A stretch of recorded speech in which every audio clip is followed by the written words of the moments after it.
What's up, YouTube? This is Chevybrotha checking back in with you guys with the Ghost of F-Bomb. First, I want to show you guys, check it out. F-Bomb has got new shoes. These are actually GRP tires. I'll let you guys get a better shot of that. I got a little dirt on the wheels from our shakedown run here. But yeah, these are GRPs, and as you can well see through the spoke, these are the S3 compound on all the way around. These tires so far, excuse me, on the shakedown run, she's been running pretty good. I still got to break them in yet. You know, the street's been a little muddy and a little dirty here. I hit a couple wet spots, but other than that, I'm still trying to get that little white compound off the tires and get them broke in and whatnot so they hook good on pavement. Still playing with the car, still trying to get it dialed in and whatnot. We just did, like 2 shakedown runs. I did one tonight. I did one last night. I couldn't really see because the car is all black, murdered out and everything. So trying to run it at night, yeah, that's a little hairy because trying to run, you're basically blindfolded trying to drive because this car is all black. You can't see it at night hardly. I'm thinking about putting some lights on it, but I don't want to add the lights yet until we get our good speed run in and throw up some good numbers. Then, yeah, I might put some lights on it. I might not. I'm still, toying with that. Um, excuse me 1 second here. I actually got my GRPs from Bruckner Hobbies. If you go to Bruckner Hobbies, you can find them on eBay or you can call them at the number listed below, 718-863-3434. They'll take care of you. They have free shipping. I got my GRPs $45.99. They was at my door in about 2 days. I was surprised. They ship them pretty quick. Let me go ahead and crack the hood and show you guys what else I've been doing to F-Bomb because I've been souping her up, but I'll show you. Bam! Check it out. F-Bomb has actually got more muscle. The 3S battery, if you've seen in my previous video, the 3S battery puffed pretty bad, and I was scared to run it, so I've been sitting on the sideline for 2 weeks. I went on eBay, I found this battery. It's a Turnigy 5.0. It's 5,000 milliamp hour, 30C burst, 4S battery. Yeah, this thing tears behind on this battery. I mean, it rips. And I got mild tune in it right now. I don't really have it set on kill yet. I'm still running my 80 amp Beast ESC. It has an adjustable BEC in it because I know you guys are looking at the car like, man, how come he doesn't have a BEC in the car? Well, I did some more research on the Beast ESC.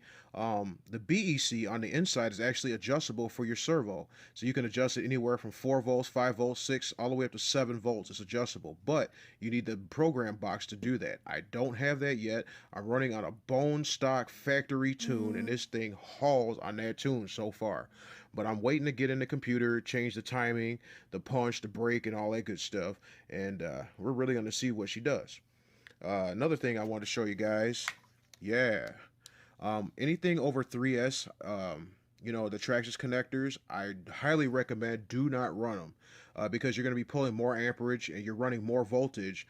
The traction connectors are okay up to 3S, I think, but anything over 3S, I wouldn't do it. It's a little cheap insurance policy here to just go with the castle connectors. I bought these from Hobbytown. I bought a pack of 3 male and 3 female. Each pack was $5.99 each, so I spent like maybe $12 with tax and everything. I got my connectors. Now, I wanted to touch on how to solder these things up. Actually putting these connectors together, they're not the easiest thing to put together. Soldering these things up, excuse me, you can't use a standard soldering iron with a tip on it that looks like I don't know if you guys can see that, like that. That will not work. I tried that and I screwed up, one of my connectors, and I was like really upset. So I went out and bought this guy. It's called a Burns-O-Matic butane, excuse me, butane soldering iron. It uses butane lighter fuel. I picked it up from Ace Hardware for about $24.99. If you unscrew this, these 3 pieces come apart. You have a blowtorch, you have a heater here, and then you have your soldering tip. All 3 pieces come apart. Now, when you solder your castle connectors, you have to take this part off and just use your blowtorch part. Now, what you do is you heat up this little guy here. You flip it over, you heat it up, and you take your solder and you fill it about 3/4 of the way full of solder. You still keep your blowtorch on there with your flame, and then you put your wire in there. Now, the way this soldering iron works, I want to show you guys that too. You hear it? It's powering up now. and you can lock it on. Sounds like a jet. It gets really hot. This thing gets up to 700 degrees. I'm gonna turn it off here because I don't want it to get hot. But yeah, this soldering iron gets up to 700 degrees. Okay, so guys, if you're not really good with soldering, I highly recommend do not use this soldering iron because you will burn yourself very easily. If you look at my fingers, I've done it myself. See that? I don't know if you guys can see my thumb in the shot here, but yeah, I burnt my thumb pretty good with this thing. So yeah, if you're not that good with soldering, or if you're not really comfortable with using, something that powerful, I would recommend taking it to your local hobby store and having it soldered, or finding somebody who knows how to solder to have it done for you. Another thing I want to comment on. Let's flip to the back of the car here. Let's see if I can get that in the shot. Oh yeah, that's the Sunkist body that just fell on the floor. But I actually switched to Mod 1 gearing. I know I said in the previous video I ordered a pinion gear Mod 1 3mm bore size from Great Britain. It's actually a HPI gear. I'm not going to tell you guys what car it comes on because it comes on a ready to run car. It is available. It is out there. Um, yeah, my battery's going dead on my phone here. That's why the light just went out. But it is available on a ready to run car. I'm not going to tell you guys which car it is. You got to do the research. But it is a car that runs the 3mm Mod 1 gear. You don't need a bore reducer. You have to do some tricky work to get it in there and get it to line up with the spur and all that, because I don't have the slipper eliminator yet, but that's coming. With a slipper eliminator, I think the gear will line up a lot better because my spur gear, I'm sorry, it sticks out a little bit. It sticks out from the tranny about that much. If you put it together right, you have to really be careful, but you can get them to line up, and this thing drives perfectly fine. A lot of guys say with Mod 1 gearing, you can't run a transmission cover, but as you well see, boom, check it out. I got my trans cover on there, nothing scrapes, nothing rubs. And I do have Mod 1 gears in there. I'm not going to tell you guys the ratio or none of that, that's a secret. But I do have my Mod 1 gears underneath my transmission cover, and I am running the RPM transmission with Mod 1 gears. Um, another thing is, still playing with.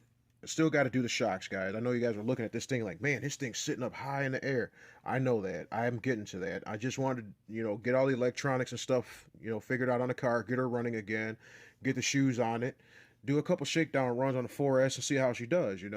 Um, my opinion on this 1415 motor on 4S, this thing tears behind. I mean, 3S was stupid, 4S is retarded. Anything over 4S is just like ludicrous. Um, I have a very mild tune in the car as far as gearing and computer because I'm on a stock tune in the computer. The gearing, I have mild gearing, but I should be at about somewhere around 80, 85 ish. I don't know. I have to put the GPS on there and see. But driving the car, big difference. I mean, this thing, you barely touch the remote and this thing just, pew, it's gone. So I'm really gonna have to find a really good stretch of road and stretch this thing's legs out and see how fast it goes. But I want to make sure I get everything. Go through the car again, nose to tail. I've been doing that, but I want to go through the car, nose to tail, check the tranny, check the diff. Oil the gears up real good, um, and then we're gonna take her out and get some speed runs in. I'm planning on getting some run videos in. I'm looking at some GoPros now, trying to get the coin together. I'm just trying to do so much, but I'm trying to upgrade my channel, as far as my video and everything, because I film with my phone. I'm actually using a Samsung Galaxy Note 4, and I mean, it takes good video, but actually trying to take run video, I gotta have somebody film for me. So I'm looking into GoPros and stuff. So if you guys know anywhere where I can get a good GoPro at a decent price, let me know. I'm not trying to spend 500 for the new GoPro. If I can find one budget friendly, like 150, 200 bucks, hey guys, let me know. Um, and that's about it. I haven't really done too much more with the car. Uh, that's about it. I'm just, trying to tune the car right now and do some shakedown passes and see, how the car holds up on 4S. Because I know on 3S, she was pretty nasty on 3S. But 4, this thing is like a whole new breed of animal. I mean, this thing screams. Um, I guess that's it. That's all for now. Rate, comment, subscribe. Give me a thumbs up. And as always, keep RCing, keep wrenching. Peace.